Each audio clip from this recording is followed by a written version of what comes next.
Hello friends, मैं संतोष आपके अपने संतोष वर्मा ब्लॉग में स्वागत करती हूँ। तो ये है साग साफ करके रख दिया है।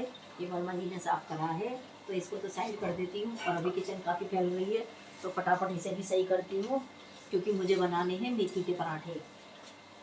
तो ये मेथी साफ करके काट के दे दी है उन्होंने मुझे, तो अब इसको भी। और ये है चने का साग, ये चने का साग ये बच गया है, तो इसे भी उठा के रख देती हूँ, कुछ काम नहीं आ जाएगा बाद में। तो चलिए पहले मेथी धो लेती हूँ अच्छी तरह से, फिर बताऊंगी कि कैसे इससे पराठे बनाते हैं। तो मैंने मेथी धो ली है 4-5 पानी से अच्छी तरह से। ये रही, इसमें से पानी टपक रहा है अभी, तो इसलिए इसमें बर्तन में करके रख रखी है मैंने। आटा ले लिया है गेहूं का। अब मसाले डालूंगी इसमें। तो घेरूंगी लाल मिर्च, अपने टेस्ट के अकॉर्डिंग डाल सकते हैं, क्योंकि मेरे यहाँ तीखा खाते हैं तो तीखा के डाल रही हूँ मैं। और डालूंगी हल्दी, थोड़ी सी हींग,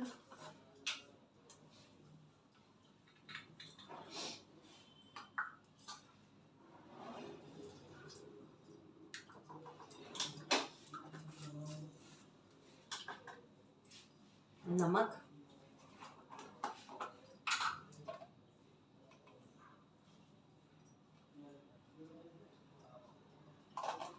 सब चीज अपने अपने स्वाद के अनुसार डालनी है आपको।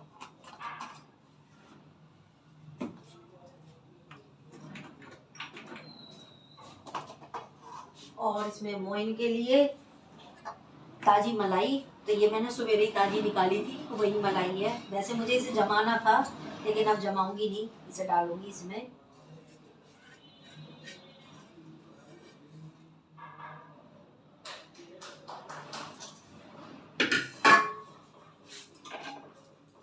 तो अब इन सब चीजों को बंद करके रख देते हैं।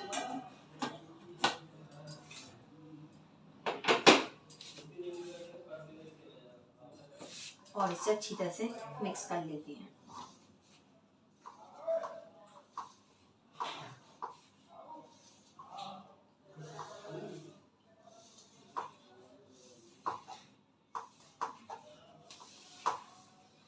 ये हमारा अच्छे से मिक्स हो गया है इसमें आटे में।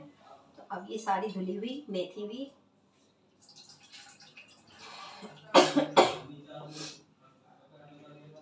और मुझे सर्दी जुकाम बहुत हो रहा है, तो थोड़ा इग्नोर कीजिएगा, खांसी भी हो गई है।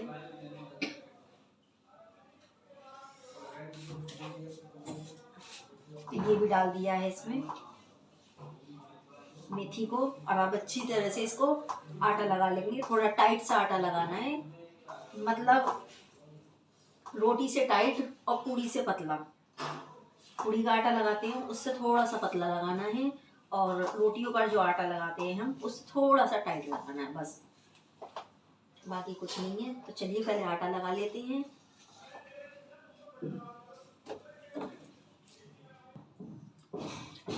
तो देखिए हमारा आटा लग चुका है, और देखिए मैंने कितना ऐसा लगाया है ना रोटियों से पतला है, मतलब रोटियों से टाइट होना चाहिए, और पूड़ी से थोड़ा पतला होना चाहिए। तो वैसे ही मैंने सेम आटा लगाया है ये। और इसे 5 मिनट के लिए रेस्ट के लिए रख दूँगी। तब तक मैं हाथ वाथ धोऊँगी और भी थोड़ा काम करूँगी, जब तक ये सेट हो जाएगा पराठे सेकेंगे तब। तो ये हो गई है हमारी 5 मिनट बाद मेथी का आटा तैयार। अब हम कर लेते हैं पराठे। और थोड़ा पीछे से साउंड आ रहा होगा, उसको इग्नोर करना है, क्योंकि घर में काम चल रहा है, तो वही बस प्रॉब्लम है थोड़ी सी मेरे साथ में।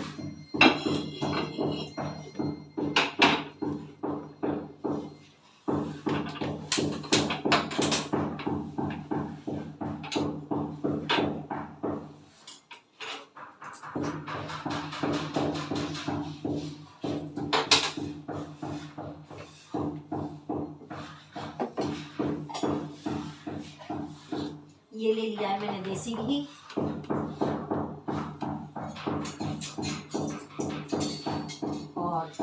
पराठे बनाने के लिए। तो सबको मैं पोंछ इसलिए रही हूँ बार बार, ताकि धूल मिट्टी का घर में काम चल रहा है, तो इसलिए मैं पोंछ पोंछ के ही सब चीज़ का इस्तेमाल कर रही हूँ।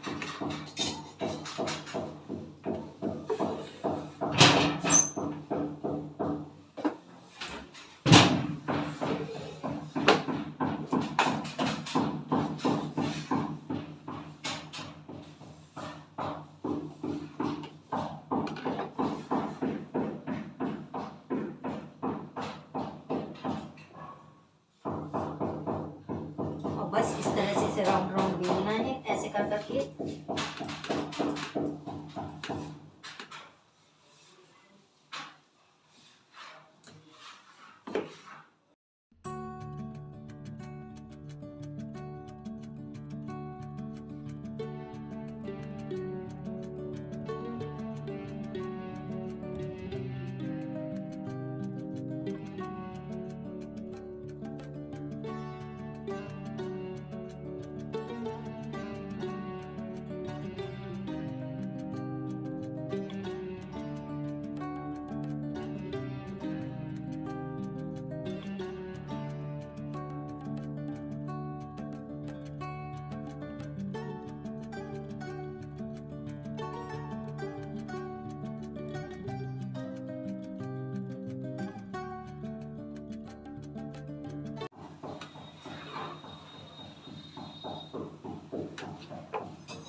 अब इसे चटनी से या अचार से, चाय के साथ, जैसे भी आप खाना चाहें वैसे खा सकते हैं। और ये पराठे बहुत ही टेस्टी लगते हैं, हेल्दी होते हैं, और सर्दियों की तो सबसे बेस्ट चीज़ है, तो आप लोग ये खा सकते हैं।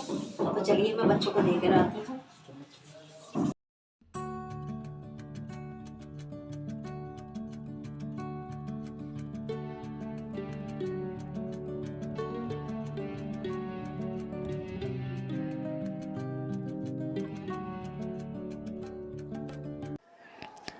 तो जैसे कि चाय बनाने के लिए मैं आती हूँ, बीच बीच में खाना पीने देने के लिए बच्चों को आती हूँ, तभी मैं और सारे काम भी करती रहती हूँ। तो वही काम कर रही हूँ। आके मैंने सब्ज़ी भी छौंक दी है, आटा भी छान के रख दिया है, क्योंकि सुबह बच्चे स्कूल जाते हैं तो जल्दी इतनी आटा छन नहीं पाता है, इसमें काफ़ी टाइम लग जाएगा।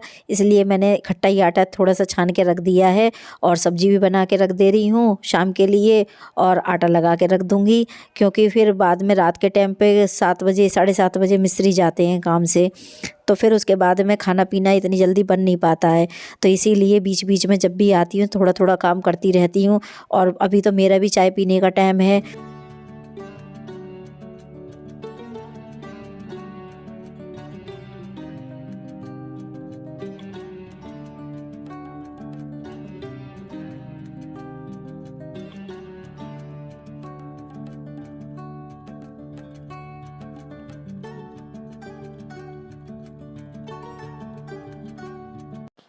तो बस इसीलिए बीच बीच में आती रहती हूँ, और अब बीच में मैं काम भी कर जाऊंगी।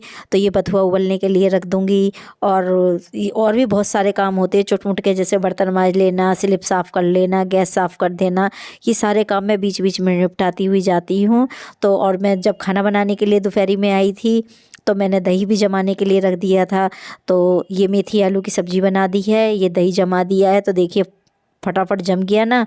और बस मैं यही करती हूँ, दोपहर रोटी बनाने के लिए आई थी तब मैंने दही जमाने रख दिया, तो जब गरम तवा होता है उसी पे मैं रख के चली गई थी, तो दही भी मेरा जम गया बढ़िया तरह से। और ये दही वही है जो मलाई इकट्ठी हो जाती है तो मलाई को जमाते हैं, तो वैसे ही। और सभी को आता होगा जहाँ तक है, और जिसको नहीं आता हो जमाना तो मुझे कमेंट बॉक्स में लिख के भेजना, मैं बता दूँगी इसको भी कि कैसे जमाते हैं। और इधर मैंने बथुआ भी उबलने के लिए रख दिया है। तो देखिए काम सारे मैनेज करने पड़ते हैं, अगर घर में काम करवाना होता है तो थोड़ा एडजस्ट भी करना पड़ता है उसको। तो बस इसीलिए जहाँ तक मुझ पर बनता है मैं वहाँ तक एडजस्ट ही कर रही हूँ। और फिर चली गई थी मैं नीचे चाय पीने के बाद में सब्जी बना के और बथुआ का रख के, तो ऐसे ही काम को मैनेज कर रही हूँ। और अब आई हूँ ऊपर थोड़ी सी देर के लिए, तो अब आके बथुआ साफ़ ठंडा भी हो गया है जब तक, और अच्छे से मैंने इसे निचोड़ के और अब इसे पीस दे रही हूँ। और इसी तरह से मैं बीच बीच में आके काम करती रहती हूँ, तो मेरे को इतना भारी भी नहीं पड़ रहा है काम कराना, और मैं अपने हिसाब से और समय से सारे काम भी निपटा रही हूँ, और सबकी सहूलियत को देखते हुए कि जिससे कि हाँ, खाने पीने के लिए भी लेट ना हो, बच्चे पढ़ाई लिखाई के लिए भी परेशान ना हो। तो इसी तरह से सारे काम एडजस्ट कर रही हूँ और बड़े खुशी के साथ कर रही हूँ। ये नहीं है कि हाँ कोई दुख हो मुझे इस बात का, तो काम तो कराना ही है, तो इसीलिए हिसाब से ही काम करके चल रहे हैं कि जिससे कि किसी को तकलीफ़ भी ना हो और मेरा भी काम होता रहे। और देखिए मेरे से पहले खलबट्टा टूट गया था, इसे क्या कहते हैं ये समझ में नहीं आ रहा मुझे, तो ये बट्टा ही है। तो ये मेरे से टूट गया था, तो इसके 2 साइड से किनारे भी झड़ गए हैं। तो बस मैंने ऐसे ही स्लिप से ऐसे ही बथुए को पीस लेती हूँ। और अब मुझे रायता बनाना है। तो मैंने आप लोगों को बताया ना कि बीच बीच में आती रहती हूँ, तो आके बर्तन मांज गई, जैसे कि थोड़ी सी देर के लिए आ गई, फिर आने के बाद में फिर अपना सब्जी छौंक गई, कुछ कर गई। और अब मैंने साग भी उबलने के लिए रख दिया है रात में ही, जिससे कि रात को रख दूँगी तो सवेरे आराम से मुझे बनाने में सहूलियत रहेगी, और मुझे काफ़ी आराम भी हो जाता है इसी तरह से काम करने में। तो बस अब रायता बना दूँगी, बथुए का ही रायता बनना है। तो फ्रेंड्स, अगर मेरा व्लॉग पसंद आए तो लाइक करें, शेयर करें और मेरे चैनल को सब्सक्राइब कर लें। अगर आपके घर में भी काम चल रहा हो तो आप भी उसे एडजस्ट करें, बिल्कुल भी टेंशन ना लें, बिल्कुल भी परेशान ना हो, बस थोड़ा सा मैनेज करें, दिमाग को शांत रखें। तो बस इसी तरह से आराम से काम घर में हो जाएगा, कोई दिक्कत वाली बात नहीं लगती है। जब भी आपको थोड़ा भी समय मिले, अपने घर का, अपने किचन का काम तुरंत ही कर लें, जिससे कि रात के टाइम पे बच्चों को खाने पीने की या हस्बैंड को खाने पीने की दिक्कत ना हो। तो फ्रेंड्स, फिर मिलूँगी अगले ब्लॉग में अगले टॉपिक के साथ में, तब तक के लिए बाय बाय।